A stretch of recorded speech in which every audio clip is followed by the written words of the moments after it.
ଯାତ୍ରା ପୁସ୍ତକ 4 ପର୍ବ।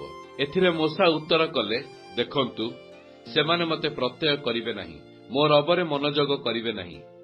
ମାତ୍ର ସେମାନେ କହିବେ, ସଦାପ୍ରଭୁ ତୁମ୍ଭକୁ ଦର୍ଶନ ଦେଇନାହାନ୍ତି। ତେବେ ସଦାପ୍ରଭୁ ତାହାଙ୍କୁ କହିଲେ, ତୁମ୍ଭ ହସ୍ତରେ ସେଇଟା କ'ଣ? ସେ କହିଲେ, ଯଷ୍ଟି। ତହୁଁ ସେ କହିଲେ, ତୁମେ ଭୂମିରେ ପକାଅ। ତେଣୁ ସେ ତାକୁ ଭୂମିରେ ପକାନ୍ତେ ତାହା ସର୍ପ ହେଲା। ତହିଁରେ ମୋଶା ତାହା ଆଗରୁ ପଳାଇଗଲେ।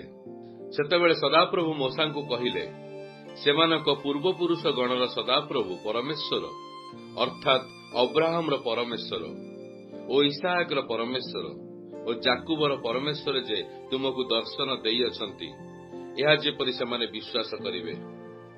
ଏଥିପାଇଁ ତୁମେ ଆପଣା ହସ୍ତ ବଢ଼ାଇ ତାହାର ଲାଞ୍ଜ ଧର। ତହିଁରେ ସେ ହସ୍ତ ବଢ଼ାଇ ତାହାକୁ ଧରନ୍ତେ ତାଙ୍କ ହସ୍ତରେ ସେ ଯଷ୍ଟି ହେଲା। ଅନନ୍ତର ସଦାପ୍ରଭୁ ତାଙ୍କୁ ଆହୁରି କହିଲେ, ତୁମେ ଆପଣା ହସ୍ତ ବକ୍ଷସ୍ଥଳରେ ଦିଅ। ତହିଁରେ ସେ ଆପଣା ହସ୍ତ ବକ୍ଷସ୍ଥଳରେ ଦେଇ ପୁନର୍ବାର ହସ୍ତ ବାହାର କଲେ। ଦେଖ, ତାଙ୍କର ହସ୍ତ ହିମବର୍ଣ୍ଣ ତୁଲ୍ୟ କୁଷ୍ଠଯୁକ୍ତ ହେଲା।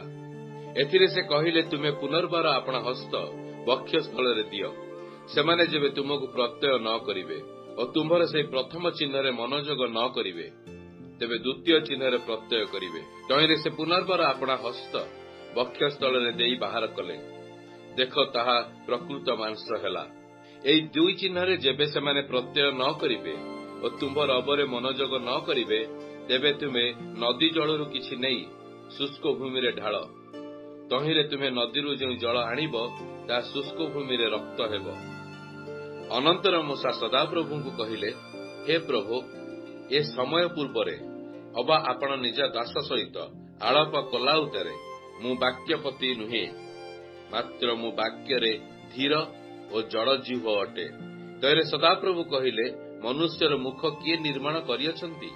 ପୁଣି ମନୁଷ୍ୟକୁ ମୂକ ବା ବଧିର ଅବା ଦୃଷ୍ଟି ବିଶିଷ୍ଟ କି ଅବା ଦୃଷ୍ଟିହୀନ କିଏ କରଇ?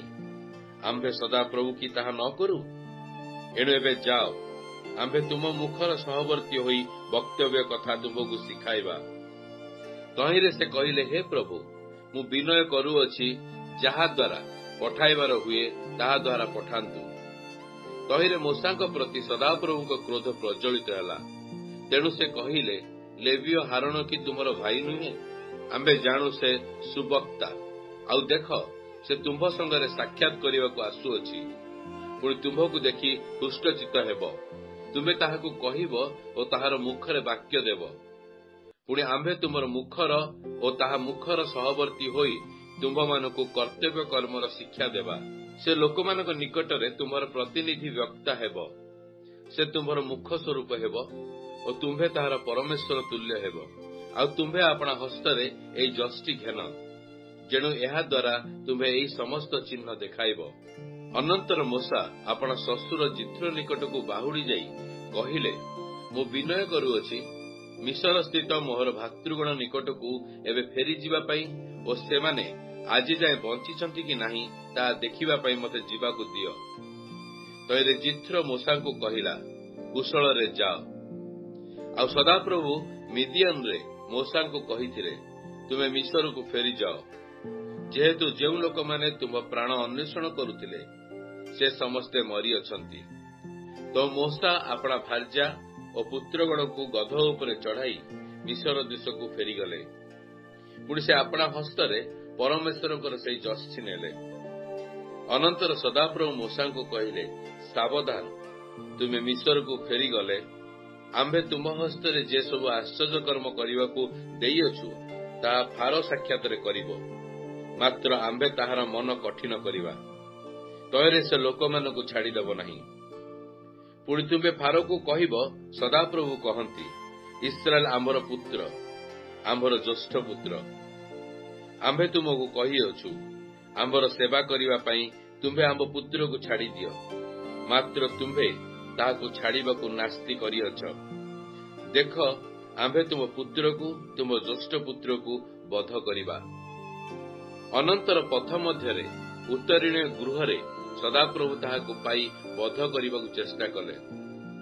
ସେତେବେଳେ ସିପୋରା ଏକ ତୀକ୍ଷ୍ଣ ଅସ୍ତ୍ର ଘେନି ଆପଣା ପୁତ୍ରକୁ ସୁନ୍ନତ କରି ତାହା ତାଙ୍କ ଚରଣ ତଳେ ପକାଇ କହିଲା, ତୁମେ ନିତ୍ୟାନ୍ତ ମୋହର ରକ୍ତପ୍ରିୟ ବର। ଏହି ରୂପେ ପରମେଶ୍ୱର ତାଙ୍କୁ ଛାଡ଼ିଦେଲେ। ତହିଁରେ ସେ ସ୍ତ୍ରୀ କହିଲା, ସୁନ୍ନତ ପ୍ରଯୁକ୍ତ ତୁମେ ରକ୍ତପ୍ରିୟ ବର ଅଟ। ଅନନ୍ତର ସଦାପ୍ରଭୁ ହାରୋନକୁ କହିଲେ, ତୁମ୍ଭେ ମୋଶା ସହିତ ସାକ୍ଷାତ କରିବା ନିମନ୍ତେ ପ୍ରାନ୍ତରକୁ ଯାଅ। ତହୁଁ ସେ ଯାଇ ପରମେଶ୍ୱରଙ୍କ ପର୍ବତରେ ତାଙ୍କ ସହିତ ମିଳି ତାଙ୍କୁ ଚୁମ୍ବନ କଲେ। ସେତେବେଳେ ମୋଶା ସଦାପ୍ରଭୁଙ୍କ ପ୍ରେରିତ ସମସ୍ତ ବାକ୍ୟ ଓ ତାହାଙ୍କ ଆଜ୍ଞାପିତ ସମସ୍ତ ଚିହ୍ନ ହାରୋନକୁ ଜଣାଇଲେ। ଅନନ୍ତର ମୋଶା ଓ ହାରୋନ ଯାଇ ଇସ୍ରାଏଲ ସନ୍ତାନମାନଙ୍କର ପ୍ରାଚୀନ ବର୍ଗକୁ ଏକତ୍ର କଲେ। ପୁଣି ହାରୋନ ସେମାନଙ୍କୁ ମୋଶାଙ୍କ ପ୍ରତି କଥିତ ସଦାପ୍ରଭୁଙ୍କର ସମସ୍ତ ବାକ୍ୟ କହିଲେ। ପୁଣି ଲୋକମାନଙ୍କ ଦୃଷ୍ଟିରେ ସେହି ସମସ୍ତ ଚିହ୍ନ ପ୍ରକାଶ କଲେ। ତହିଁରେ ଲୋକମାନେ ପ୍ରତ୍ୟୟ କଲେ। ପୁଣି ସଦାପ୍ରଭୁ ଇସ୍ରାଏଲ ସନ୍ତାନଗଣର ତତ୍ତ୍ୱାବଧାନ କରି ସେମାନଙ୍କ ଦୁଃଖ ଦେଖିଅଛନ୍ତି, ଏହା ବୁଝି ସେମାନେ ତାହାଙ୍କୁ ପ୍ରଣାମ କରି ଭଜନା କଲେ।